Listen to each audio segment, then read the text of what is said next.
What's going on, my good people? It's your favorite plus size model, Tutan Reyes, in the building. Thank you for joining us on another edition of the Behind the Mask podcast. Along with my host, Takeo Spikes, we talk a little bit about what's going on in the NFL. It's December. They remember what you do in December. We're going to talk about Larsa Pippen a little bit, everything she got going on. But remember, subscribe to the Behind the Mask podcast, share with a friend, tell a friend to tell a friend, like, comment, click the bell for notifications. And you can follow us on all social media platforms at the BTM Podcast. Remember, on the Behind the Mask Podcast, there's only one rule. There are no rules. And we're going to remember because it's December. Let's go behind the mask. Welcome back to another edition of the Behind the Mask Podcast. I am your host, Takeo Spikes. And somewhere out there floating around, man, we looking for my player partner who goes by your favorite plus size model, Tutan Reyes, in the building. Okay, and he has to look up with the dude with the intro. Remember we used to do that when we, Monday Night Football? Like, either Tutan Reyes, Queens, New York. you forgot something with that. What's that? Tutan Reyes, Queens, New York. And I'm wearing a pink shirt. This ain't pink, man. This is salmon. You know what I'm saying? This is salmon. This is an acquired taste. I guess it's... I could pull this off, being the plus size model that I am. I don't know about yourself, but... That's right. I totally forgot, Tutan.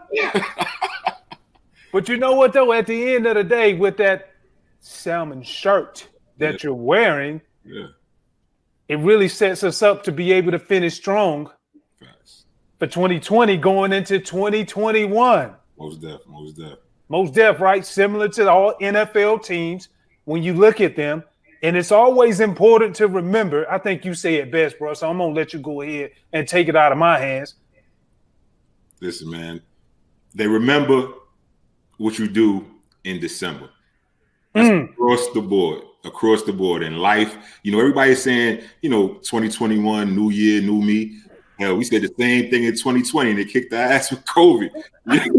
So you gotta finish strong, finish what's on your plate, eat your food that's on your plate right now, then get ready for the next year.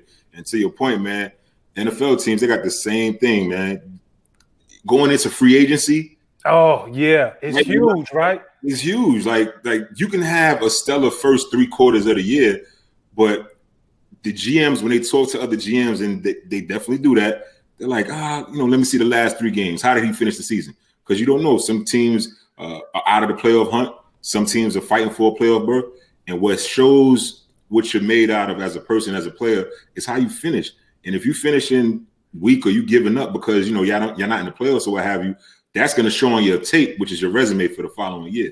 Oh, no doubt, man. And when you look at certain teams, bro, like I've been on a few teams to where we were completely out of the playoff race. And I've been on a few teams to where we even had coaches that were fired. And then when they come back on, like the assistant coach comes up and takes over the team, he will specifically say, guys, I know we're not playing for anything technically other than pride. Yeah. But I do want you to know those people upstairs are looking and they're listening. And they're asking questions. So I'm not at privy to tell you everything what they're asking me, but I just want you to know that they're asking about you. So bottom line, to your point, you talk about finishing strong too. Make sure every practice is where it needs to be. Make sure every game you're hustling, even though you're finishing out the last year. And I think about teams like this, even talking about the Detroit Lions. Like, hey, a week ago, they fired their head coach. And they also fired their GM. Matt Patricia was the head coach. And I was like, really, like technically, like what is this really going to solve? Because you are what you repeatedly do. And these guys, like, I'm not going to call them losers, but they haven't been able to win football games. Yeah. So I'm not going to call them losers, but I think they're just underachieving. And when you look at the leadership from the coaches and you look at the grand scheme of finishing strong and seeing if this coaching change really going to make a big difference. I know you had some experience out of that, bro. And like what's the mindset of players even going through that, even if you haven't, but like, what's that mindset like, man? I think the main thing is, just like they say, winning is contagious, so is losing. And it's not something that you're proud of when you're on a team. Hell, Spice, you've been on teams that, haven't had winning records. I've been. And if you haven't been on the team with the losing record, you just ain't played long enough. It happens. And what goes through your mind as a competitor is you want to win. But as you're going week in and week out and those wins, it just doesn't turn out the way you want it to turn out. It comes to a point in the game where it just clicks. Like every game you go into, you ready to rock, your favorite music, whatever your routine is, you're ready to go. But then when that momentum shifts, it's just like, damn, here we go again. And I know how this is going to end up. And it creeps into every player's mind. And eventually, if that continues to go on, hell, by the time December comes, Cass is packing up the U-Haul. You remember we were in Buffalo that year, man, in 06? And things were going, it started off well, started going bad. When it started going bad, my first year in Buffalo, I was like, I didn't want to commit to buying in because I saw the direction this thing was going.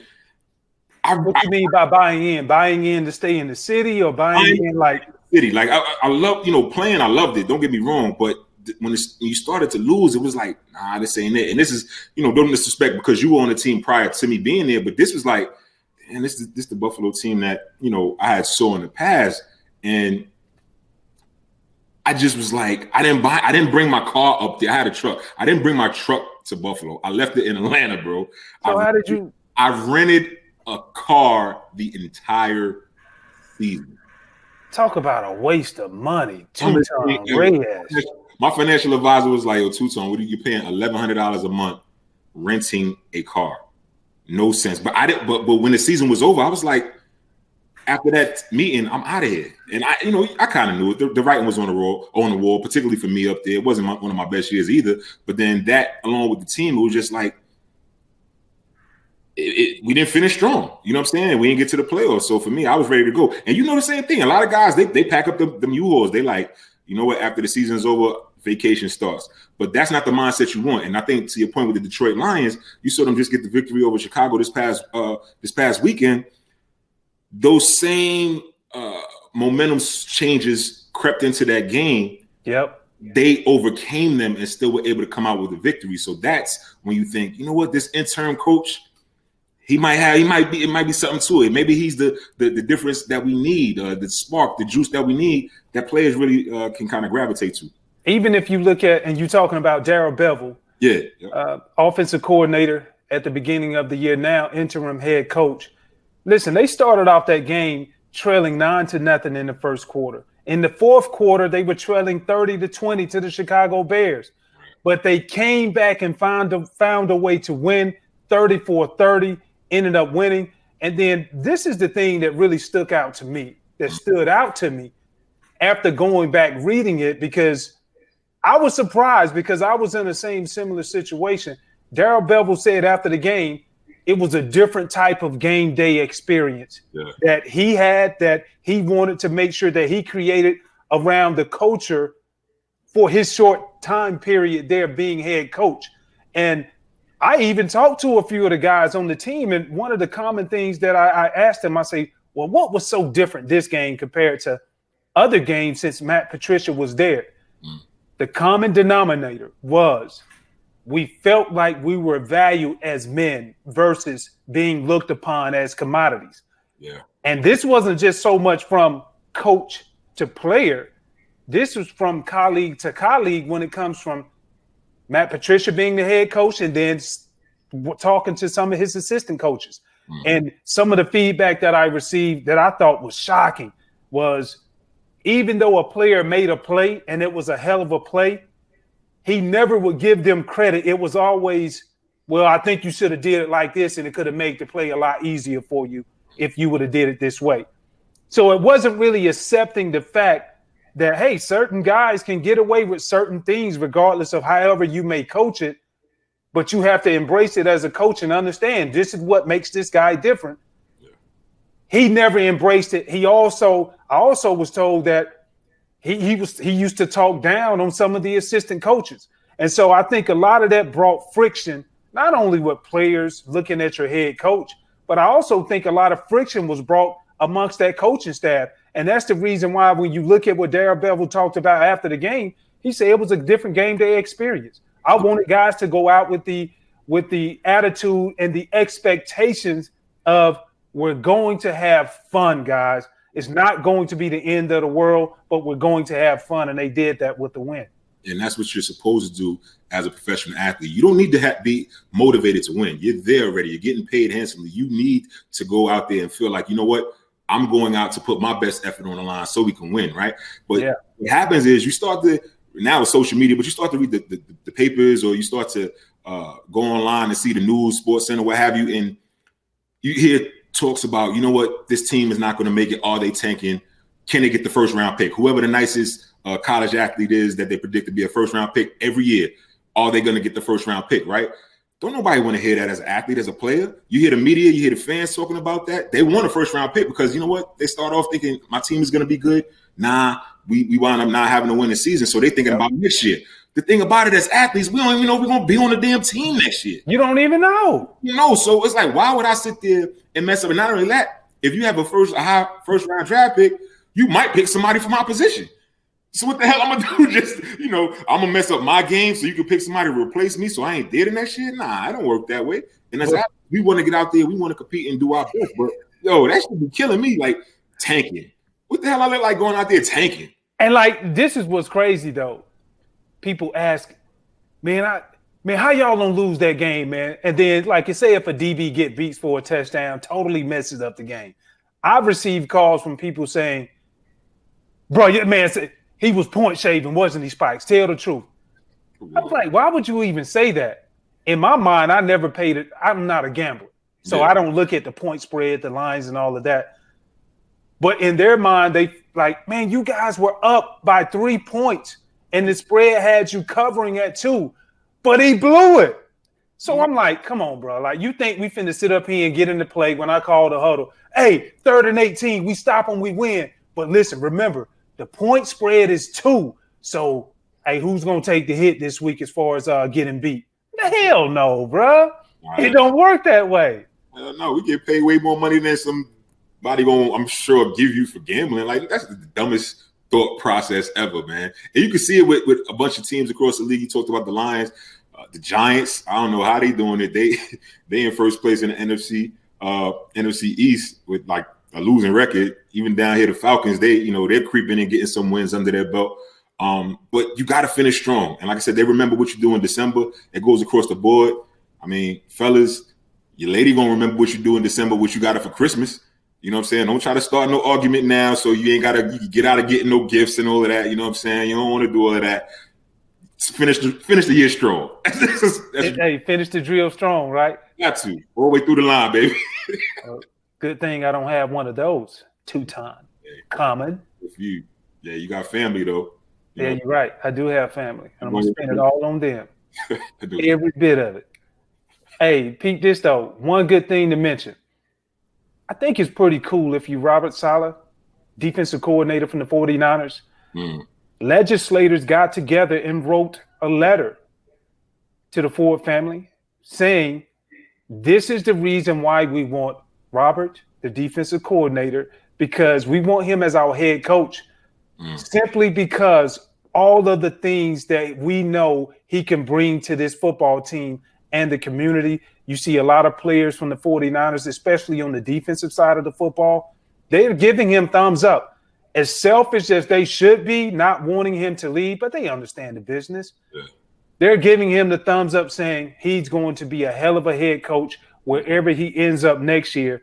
And so I thought that was pretty cool overall, bro. Yeah, most definitely. And as players, everybody, you want the other person to eat. You want the other players to eat. If the coaches have an opportunity, it's not like college per se when you have, they got you at a young age, so they're in your living room talking to your parents. In the league, it's different. We know it's a business. So for Robert Saleh to get that kind of love from the legislators in Detroit, and I believe he's from the area as well, I think that's just dope in and of itself. And he's going to be a head coach regardless. So He's back to man. He's going to be a head coach somewhere. So if it's not in Detroit, it's going to be another team where they have interim coaches or where they have coaching fires coming up at the end of the regular season. So it's dope that he's getting his love right now, and you got to wish the best for him, man.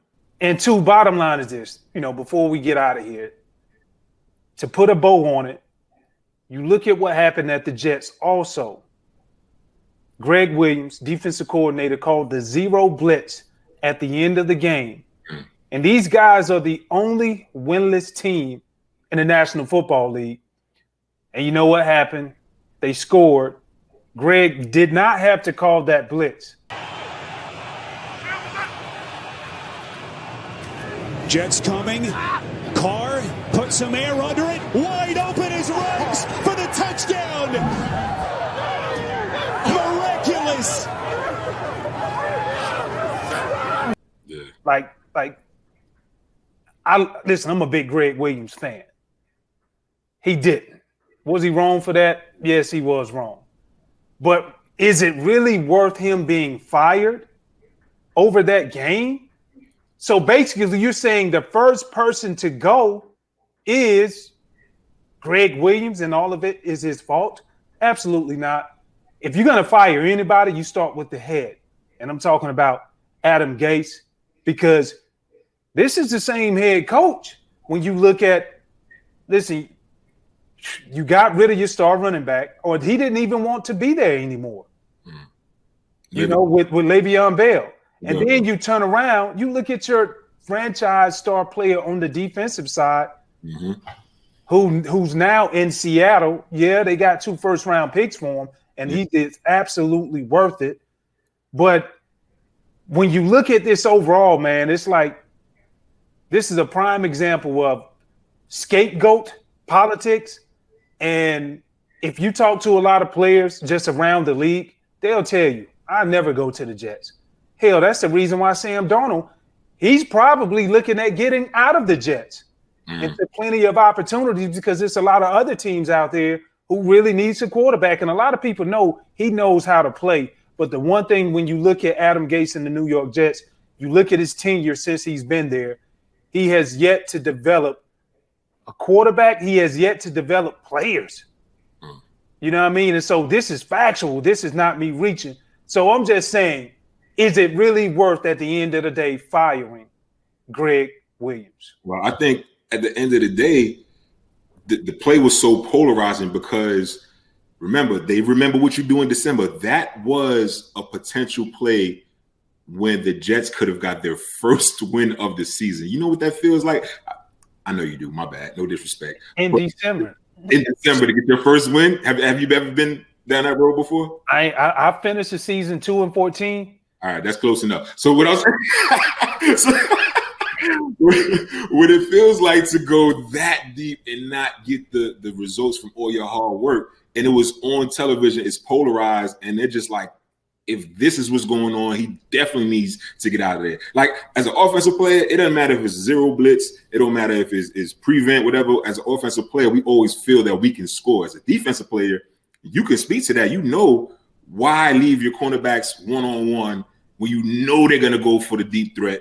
And now you're really putting them at a disadvantage by giving a zero blitz, meaning that you're just bringing your safeties, bringing your linebackers, no coverage out there, leaving them on the island. You don't want to do that at the end of a game when everybody's already spent on the defensive side of the ball. So I think that's the reason that he had to go. And, Gase is going to go too. Like I said, Donald don't want to be there. Hell, they're going after the first-round pick. Who's the kid from Clemson? Trevor Lawrence. He's probably going to be the first pick anyway. And should the Jets get the first round pick, which I think they are, he's going anyway. So, yeah, and they can make up for that pick. We talked about Jamal Adams, the safety who they sent out to Seattle. He has their first round pick.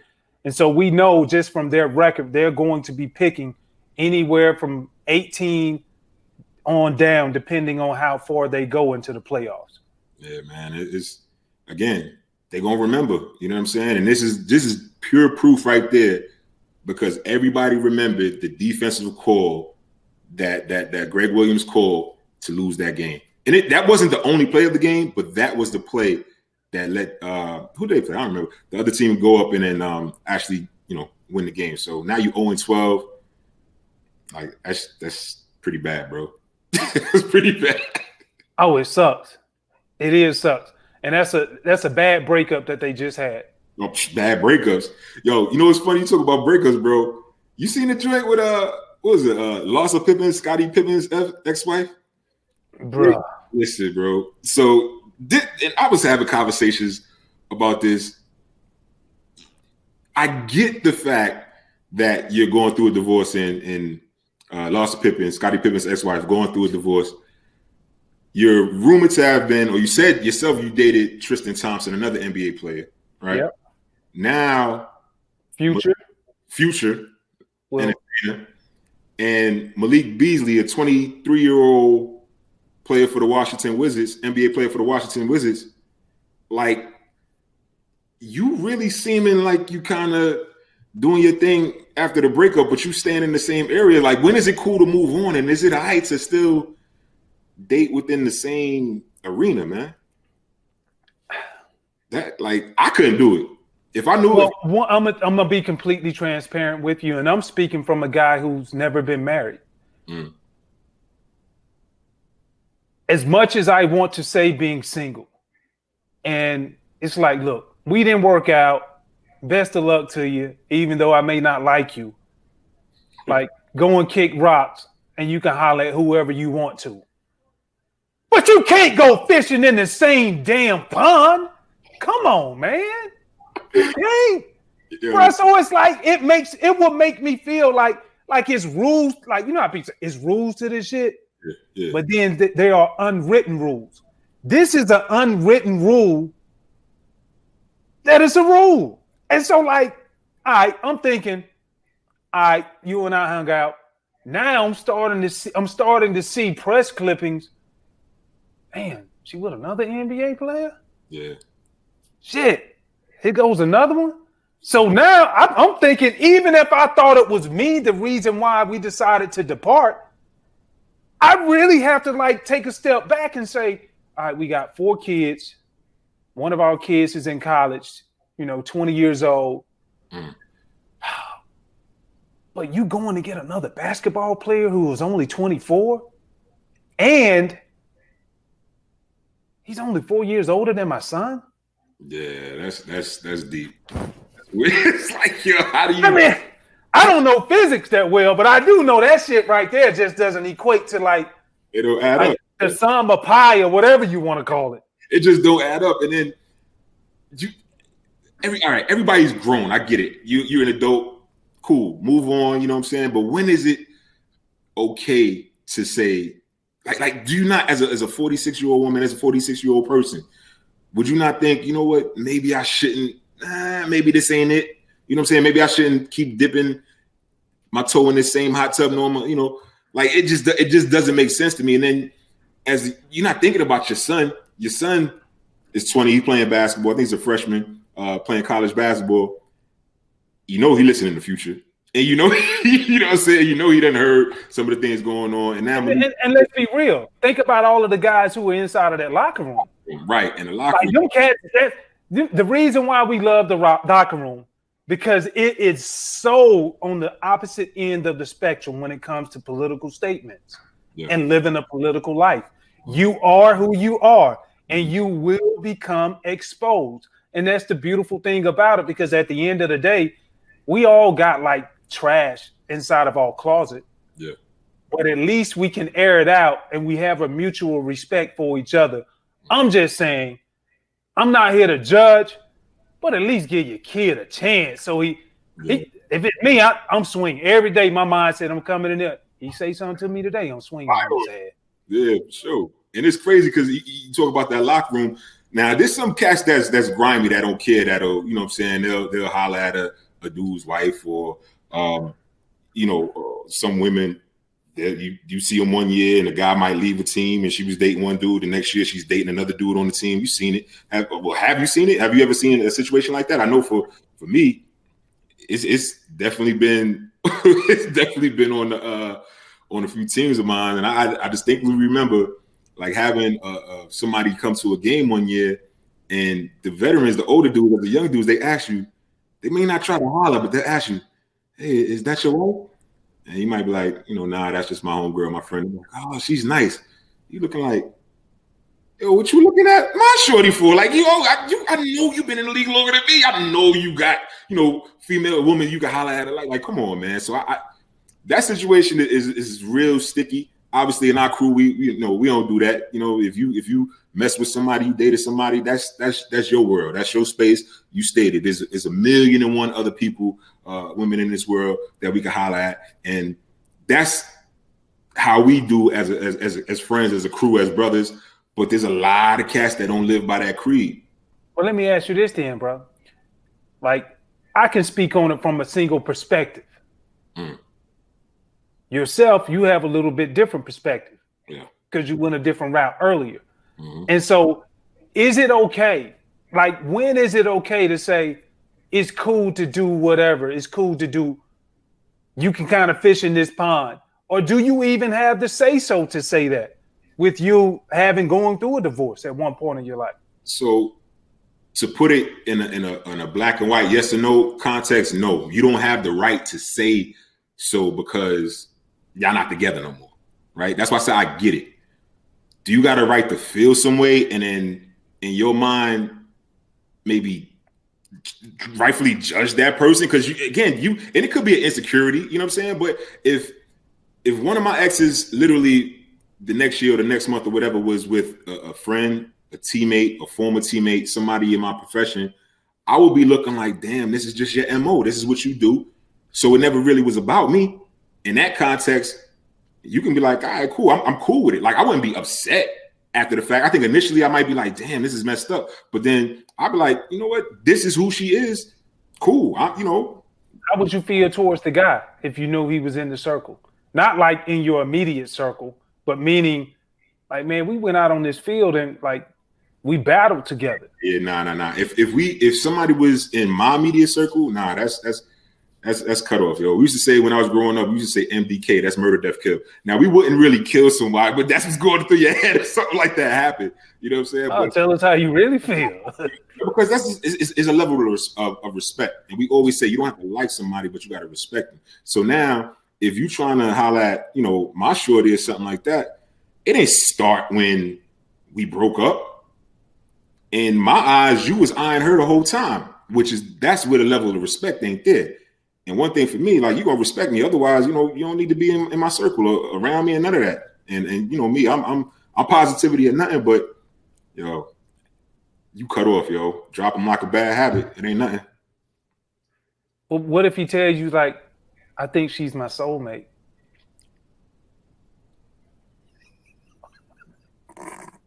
Man, you don't get out of here with this shit. I tell you what, run that by me again. That's gonna be the last thought you have. How about that, man? We ain't going that route. So we just trying to keep the street moving on two ways, bro. That's it. Keep moving on. You throwing a lot of heat my way right now. You poking the fire. You poking the fire there. But nah, man, it's rules to it. It's, like you said, it's unwritten rules, and I think a lot of cats don't, particularly nowadays with social media and everything. A lot of cats don't follow that, them unwritten rules. They kind of do their own thing and then don't have no remorse about it. Hell, what happened? Didn't something happen with, what was it, Gloria Gavon and Matt Barnes and Derek Fisher back in the days? When they was teammates. They was teammates. That's what I'm talking about. You're teammates with somebody. And what Matt Barnes do? He's about to drive down the street to go see Derek Fisher, yo. Rightfully so. Like, how you my teammate and you rocking with my shorty, my ex, or somebody I'm, you know what I'm saying? That I'm that's scandalous, bro. Come on, man. I don't condone the violence, but you got what you got coming to you. Yeah. And at the end of the day, if we do something every day, I spend more time with you than I actually spend with my own family, for X amount of time throughout the months. You probably deserve that ass whooping that you're going to get. Yeah, that's a fact. So we heard about it. We heard it, man. I heard players leaving the locker room, and some of the I think the equipment guys were still there, and they were going home, sleeping with the equipment guy's wife. And on that side of the spectrum, that's trash, bro. Like, you gotta be a evil spirited dude to go that route. Like, again, particularly in our profession, there's so many opportunities to date who you want to date. Why would you fix your mind to go and holler at the next dude's girl? To me, that's weak, bro. Weak sauce. Total weak sauce, bro. And you know what the beautiful thing that I can truly say is in our immediate circle, like, we don't have to worry about that. Facts. You know what I'm saying? And so with that being said, we gonna end this thing on a high note and we gonna drop the mic. Boom.